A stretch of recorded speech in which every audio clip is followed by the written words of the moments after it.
There's a version of you that doesn't need permission to be remarkable. And somewhere, there's a man who already knows that. A man who wakes up early, not because someone told him to, but because his vision won't let him sleep in. He's building something. He's becoming something. And he is not, I want to be clear about this, he is not looking for someone to complete him. He's looking for someone who doesn't need to be completed either. That's where you come in. Or rather, that's where you could come in.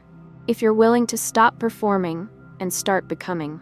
We spend so much energy trying to figure out what men want, what he finds attractive, what will make him stay. And I understand that impulse. I do. It's deeply human to want to be chosen. But here's what nobody tells you. The woman who spends her life trying to be chosen will always be one step behind the woman who is too busy building her own world to wonder if she's enough. Because she already knows she is, and that certainty, quiet, unannounced, not asking for applause, is one of the most magnetic things a person can radiate. A man with real vision can smell the difference between a woman who is performing confidence and a woman who simply has it. One is working hard to be seen. The other has already decided what she values and is walking toward it, whether anyone is watching or not. That second woman intrigues him. She also, if I'm being honest, unsettles him a little. And that unsettlement is exactly what keeps him thinking about her at 11 p.m. when he should be reading. So, let's talk about what it actually means to live with vision.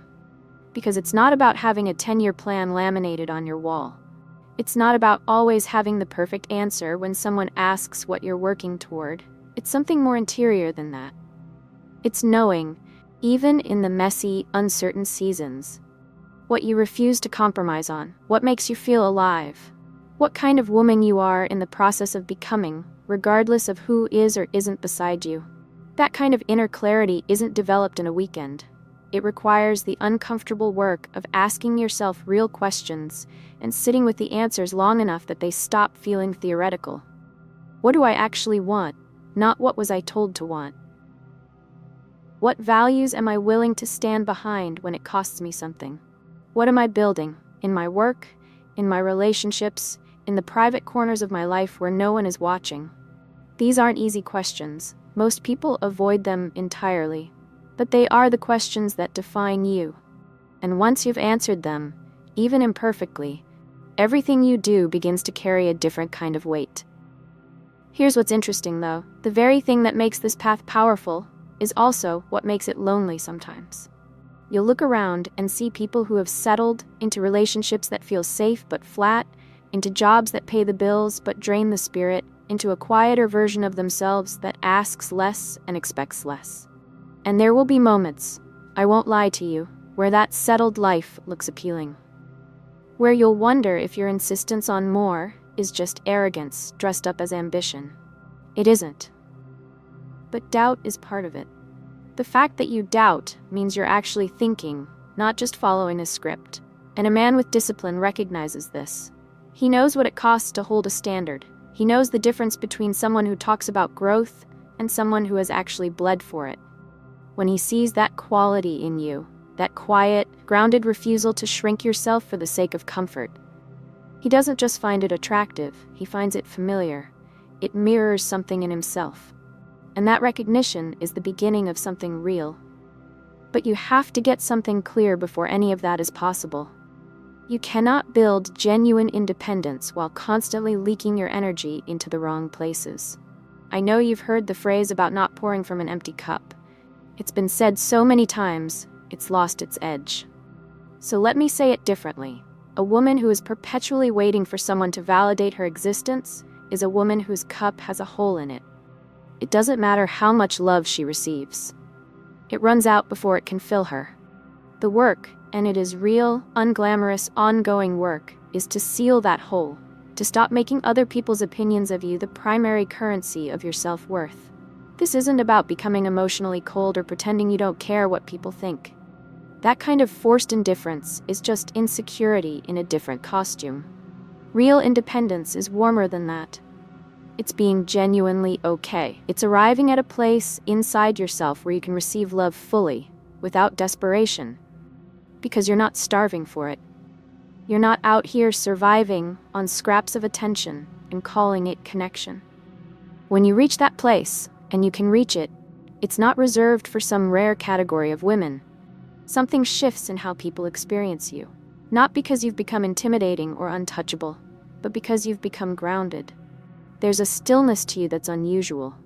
In a world of people constantly performing, constantly seeking, you've become someone who simply is. And that is, without exaggeration, one of the most compelling things another person can encounter. The man with vision will feel it immediately. He won't necessarily be able to articulate it, but he'll know you're not trying to land him. You're not calculating your responses or softening your edges to seem more appealing. You're just there, real, present, interested in your own right. And because he's spent his life fighting distraction and mediocrity in himself, the authenticity in you will feel like relief. Now, this doesn't mean become unavailable or deliberately mysterious. There's a version of this advice that gets twisted into game playing, into emotional distance as a strategy. That's not what I'm describing. Emotional availability is not weakness. It's actually essential to the kind of connection a man with depth is looking for. He doesn't want a puzzle he has to crack. He wants someone he can eventually be real with. Someone who, when the conversation goes somewhere honest and raw, doesn't flinch. Someone who can hold space for complexity, his and her own. The intellectual dimension of this matters more than people admit. Not in the way you might fear. You don't need to become a walking encyclopedia or perform expertise you don't have.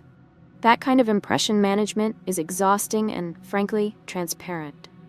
What a man of vision finds intellectually compelling in a woman is curiosity. A genuine, unself-conscious desire to understand the world more deeply. The ability to hold an opinion while remaining open. The courage to disagree without needing to win.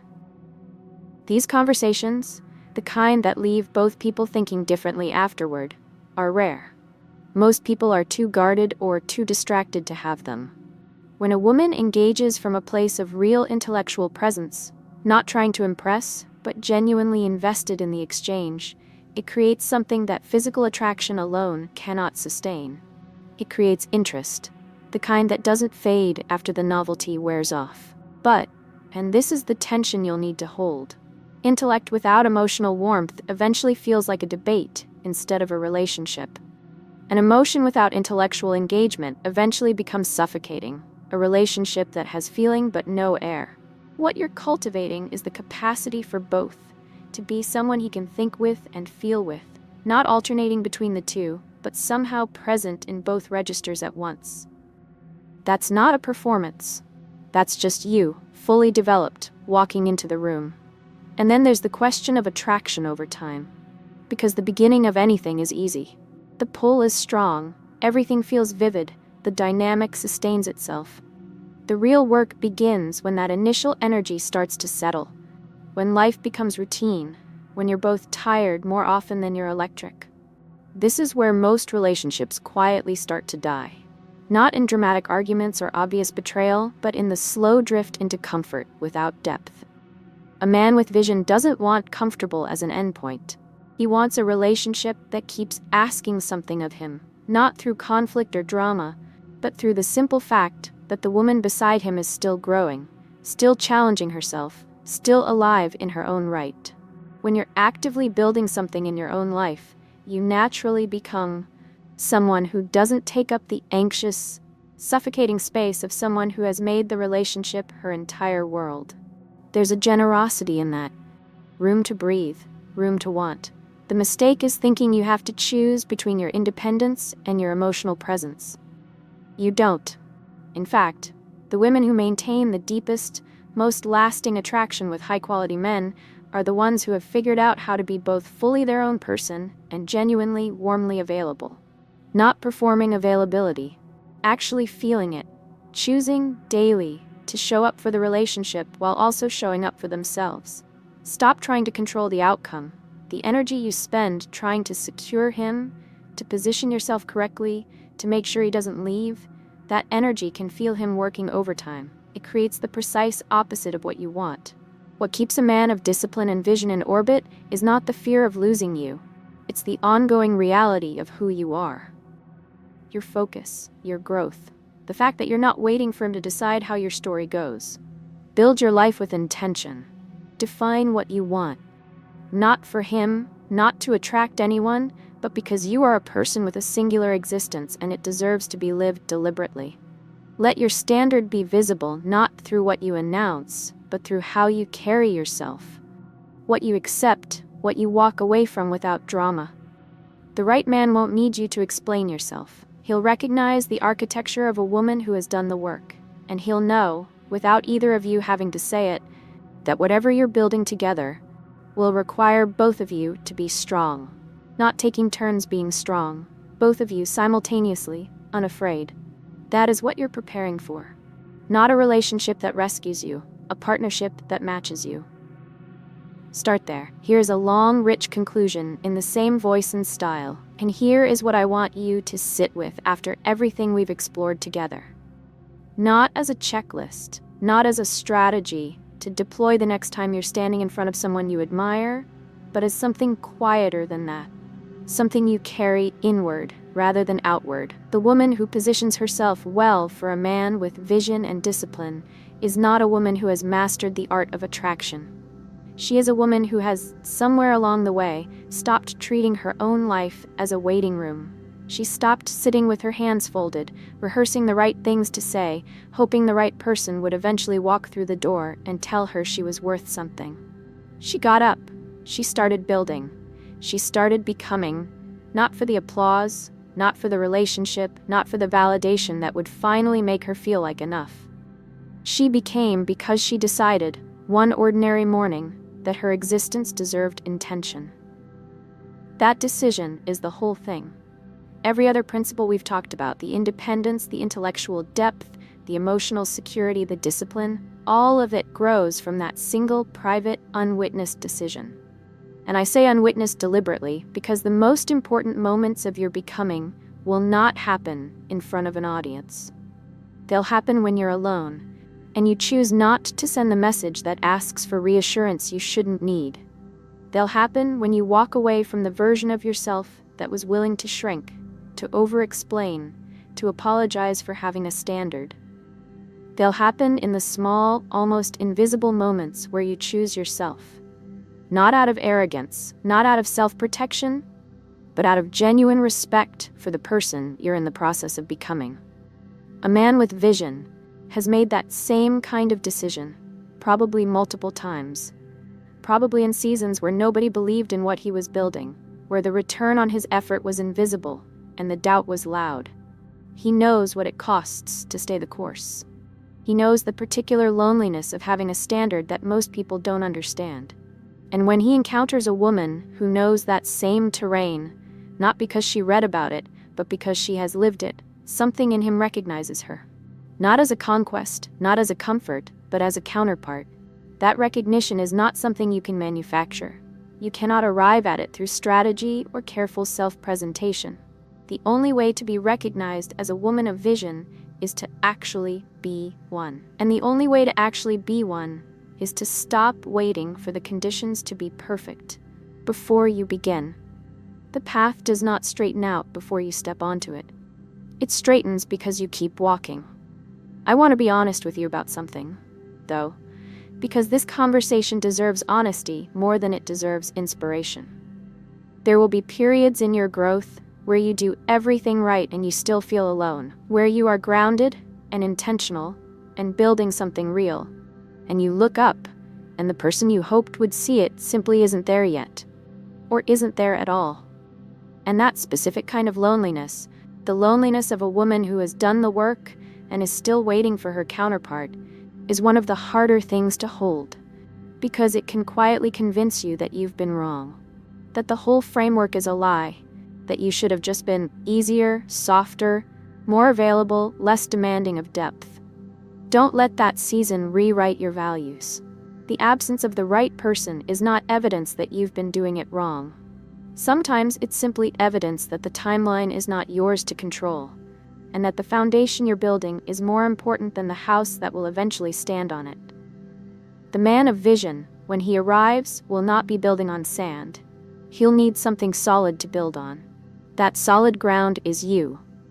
Not you performing solidity, but you having actually developed it through the seasons where it was tested. And perhaps what I most want you to understand is this. The version of love that a man with vision and discipline is capable of offering is not the kind that asks you to be less. It is not the kind that rewards helplessness or prizes your need for him above your need for yourself. It is a demanding kind of love, not demanding in the sense of controlling or critical, but demanding in the sense that it will ask you to keep growing. It will not let you coast. It will not be satisfied with the relationship becoming a soft place where ambition goes to die. It will ask you, implicitly and sometimes explicitly, to remain a person in your own right, even as you become something together. That is a gift, even when it feels like pressure. Because it means you never have to abandon yourself to be loved by him. You never have to trade your dreams for his attention, or dim your intelligence to keep his ego comfortable, or pretend to be less capable than you are so that he feels more necessary. You simply get to be, fully, honestly, without apology. And that fullness, that refusal to disappear into the relationship, is what he will love most about you. Not in theory. In practice, in the long run, in the years when the initial chemistry has deepened into something quieter and far more durable. This is the paradox at the heart of everything we've discussed. The less you make him the center of your world, the more central he will want to become in it. Not because you've played a game correctly, but because you have created a life so genuinely worth joining that choosing to be beside you feels like an elevation, not a compromise. A man who is serious about his own growth does not want to diminish you. He wants a witness to what he's building, and he wants someone worth witnessing in return.